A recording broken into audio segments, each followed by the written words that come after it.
Hi, everybody. Let's see. 39 windows of people. That's good. I'm going to admit to you that it's a relief to me to not have to split myself up between the Zoomers and the people in the chapel, in the hall. I'm just not, that's not easy for me. It's real easy for other people. Anyway, welcome, welcome. So glad we could all still be together, no matter the weather. And I'm Debbie George, one of your 6 Dharma leaders. I'm very happy to be here. Let's all shrug our shoulders. Let's get ourselves ready to transition now. Maybe give yourself a good stretch. Can everybody hear me okay? Okay, good. Oh, maybe cradle the back of your head, lift your chin, kind of move back a little bit. Good.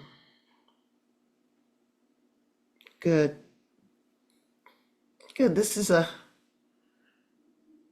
is metta for yourself, taking care of your body. So tonight, I'm going to share what's been going on with me with the kind of the state of the world in the country. I'm not going to talk about politics. I'm going to talk about anxiety and agitation and that kind of thing. Now, I'm going to share, but really, this practice is about your own direct experience. So maybe something I say will support you and inspire you or make you nod like, yeah, I'm doing that too. I'm doing that too. But I hope it's helpful. So it's practice as a way of life, as a way of living.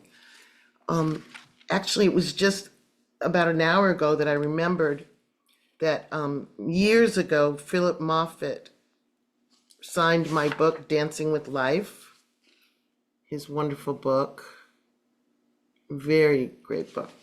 And he said, "For Debbie, may your life and the Dharma become one." And I was like, cool, what's that mean? So, I mean, I'm really just beginning, and this is probably, I did a retreat with him in 2010, so it's many, many years later. I'm really starting to get it. I'm really starting to get how to live this practice, much more in my habit life than in my mind, in understanding, in my thinking mind. So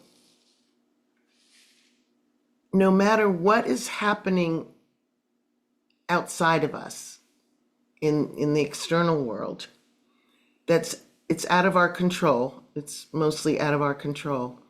But what's in our control is how we respond. It's how we choose to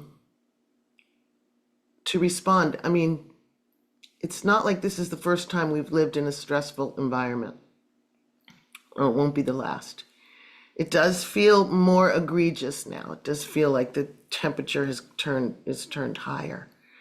So it was not that long ago, well, of course, maybe a month ago, that I realized I have to up my practice. I have to make some changes. So in the fall, I decided to take up knitting again. I needed something where I sit and I'm occupied and I can relax and be focused, and it's really kind of a meditation. So that was helpful. That was helpful. And then in the last, month, that wasn't helpful enough. So I'm making some changes that I'm really benefiting from. So I wanna invite you to consider these. So of course, when we sit first thing in the morning, we're really just turning on the mindfulness function that we'll use all day long if it's been revived, if it's been, fed and nurtured, then we'll have it. And I would say this is, if you haven't gotten yourself to begin your day this way, you can start. You can start. And just don't do it because I'm encouraging you to do it. Do it because you're going to test it. Like, really, how much have you tested this practice? I found that I sort of had my toes in it for a long time. But once you really kind of say, all right, let me see, nobody has time to waste, right? We're busy. We have a lot to do, even if we're retired, right? So see if this is not the best use of 20 to 30 minutes of your morning. See if it nets you a solid return. And that's sort of a, challenge. Many of you already have established practices, so that's great. But after that, you've turned on your mindfulness in the morning, all day long, whether you're working or not, walking to and fro, walking to the car or to the bus stop, walking to the restroom, the bathroom in the morning, any time, all times, you can start to practice. You might say, well, when I get to work, I can't. Well, actually, if you're listening to a person in front of you, or you're about to speak, or you're going to speak with them, if you are aware of your body, maybe slightly aware of your breath, you're going to be more present. You're not going to be preoccupied with doing your practice while somebody's trying to talk to you. You're going to be more available.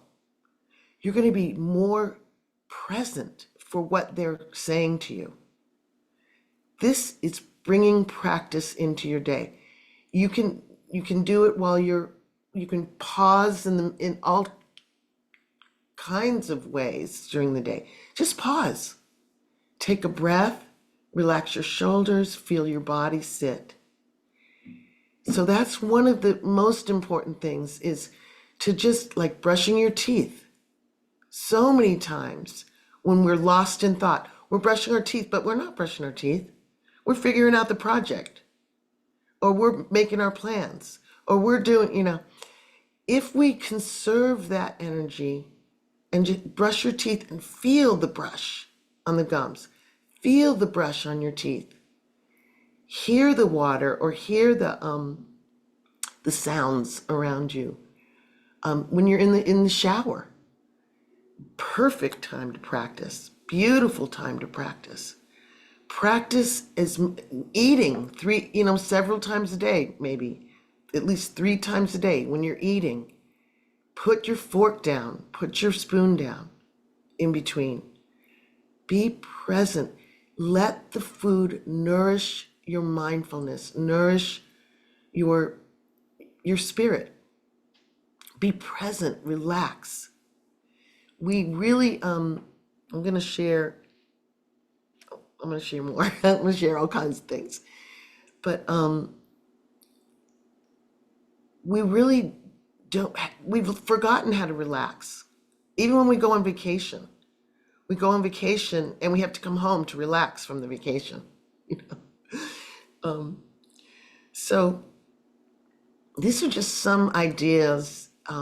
We really don't have anything stopping us, except we have to remember.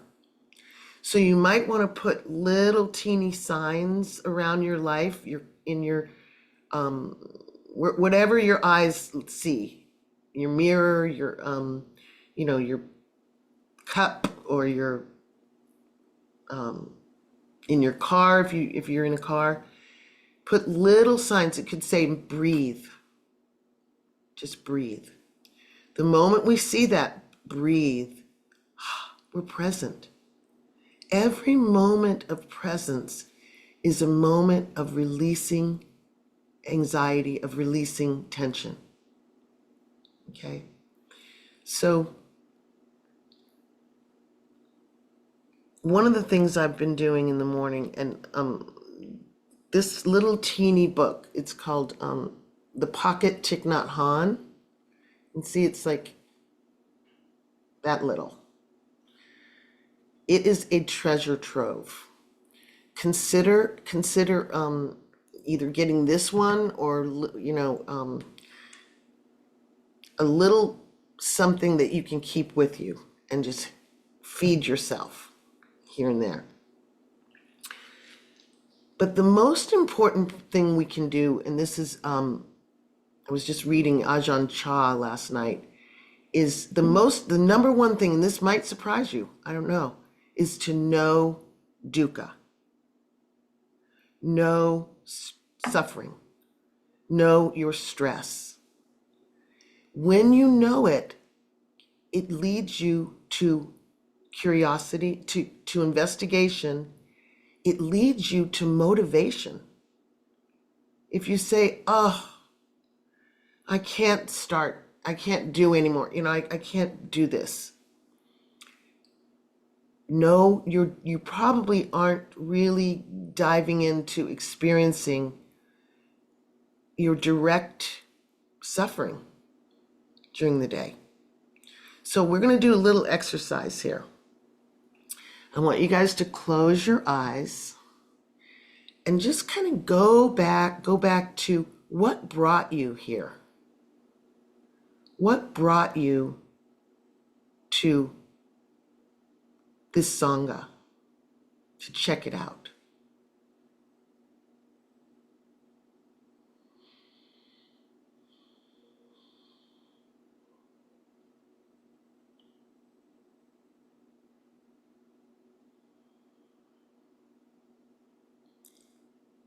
Think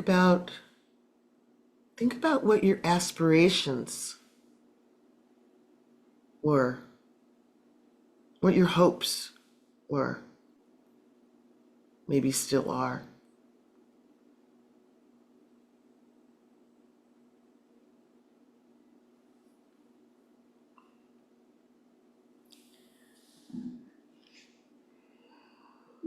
Okay. I'm going to share a quote by Ajahn Chah. There are two kinds of suffering: the suffering that leads to more suffering, and the suffering that leads to the end of suffering. If you're not willing to face the second kind of suffering, you will surely continue to experience the first. So this practice is about the second kind of suffering, the suffering that leads you to motivation, to practice. I'm going to share, a few weeks ago I shared with you about this latest issue of Lion's Roar. Some of you may have gotten it. It features Jon Kabat-Zinn, The Power of Awareness. And it's wonderful. This is the March issue, and this is the first of 3 on mindfulness. So he defines mindfulness. He said basically means pure awareness. That said, mindfulness is also a way of being, or put differently, a way of accessing your intrinsic genius and beauty, which Buddhists would call your true nature. As a practice, mindfulness is all about accessing and embodying awareness. So knowing your body, being aware of your body's always present. It isn't rushing future or past. It's always right here.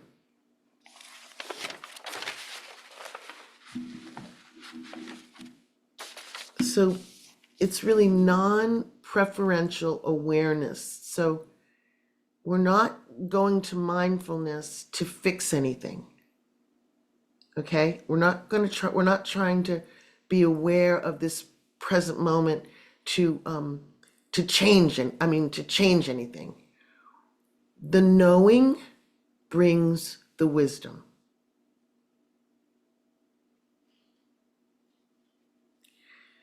So as we practice, we have more motivation to practice, and we see more and more progress.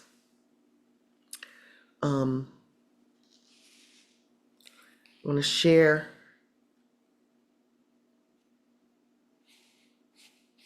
one of the things that we have going against us, okay, that makes it difficult. It difficult. And that is, this is from Thich Nhat Hanh's, it's habit energy. We're all aware that we have these deep habits, right? And sometimes we'll go, why? Why don't I practice more? Why? Deep habits. So just relax and enjoy this little story. There's a story in Zen circles about a man and a horse. The horse is galloping quickly, and it appears that the man on the horse is going somewhere important. Another man standing alongside the road shouts, "Where are you going?" And the first man replies, "I don't know. Ask the horse."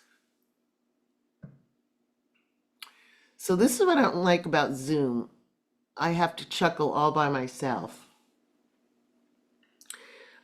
This is also our story. We're riding a horse, we don't know where we're going, and we can't stop. The horse is our habit energy, pulling us along, and we are powerless. We're always running, and it has become a habit. We struggle all the time, even during our sleep. We're at war within ourselves, and we can easily start a war with others. We have to learn the art of stopping our thinking, our habit energies, our forgetfulness, the strong emotions that rule us. When an emotion rushes through us like a storm, we have no peace.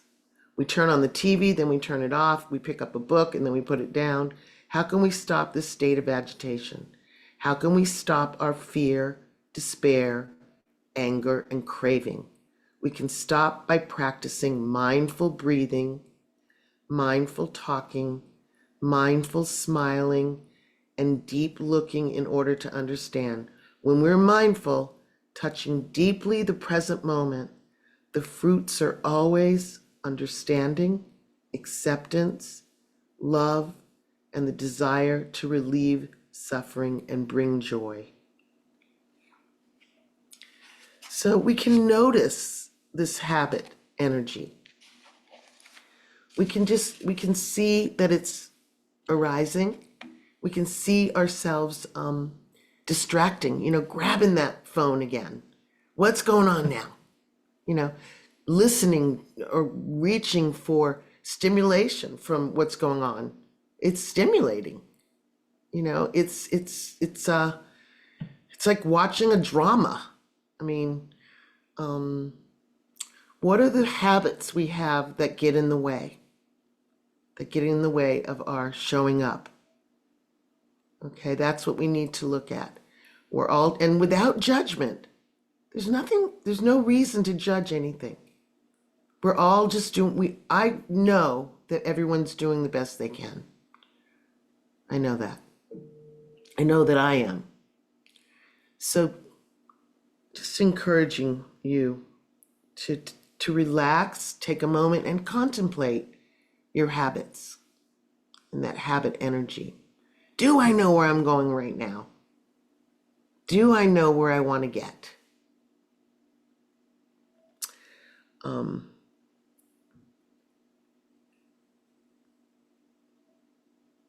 So learning to trust awareness. This is what I've been kind of challenged by.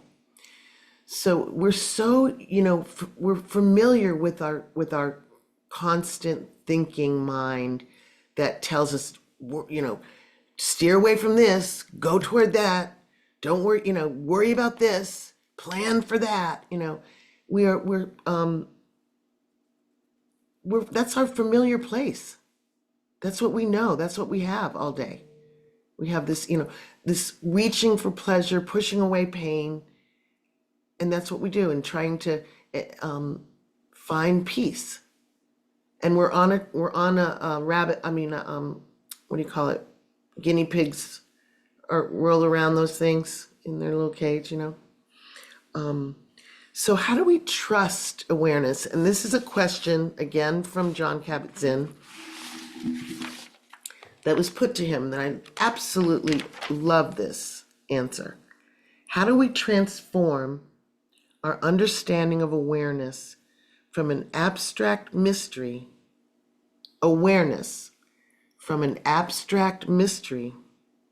to something we actively cultivate and embody in our daily lives?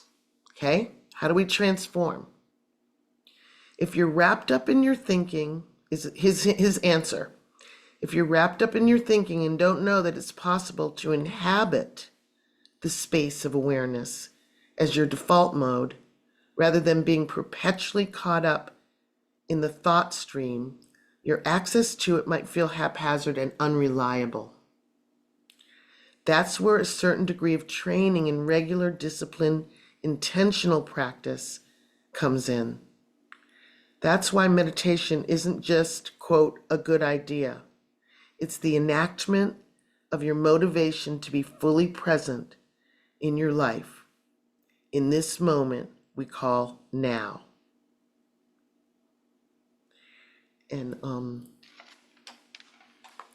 as we continue to stop and embody awareness, we find much more steadiness, much more groundedness and stability. We can feel right now our butt on the seat. Feel your butt. Feel your feet. Feel your arms. Come home over and over, over and over.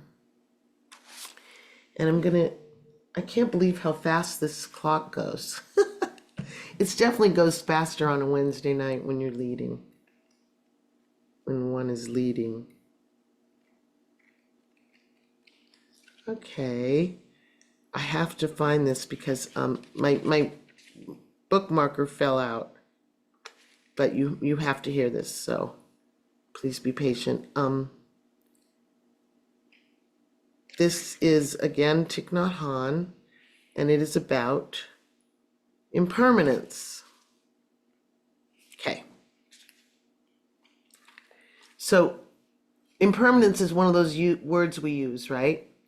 He's going to bring it home. He's going to bring it home to your everyday kitchen table in about one sentence or two. The Buddha taught that everything's impermanent.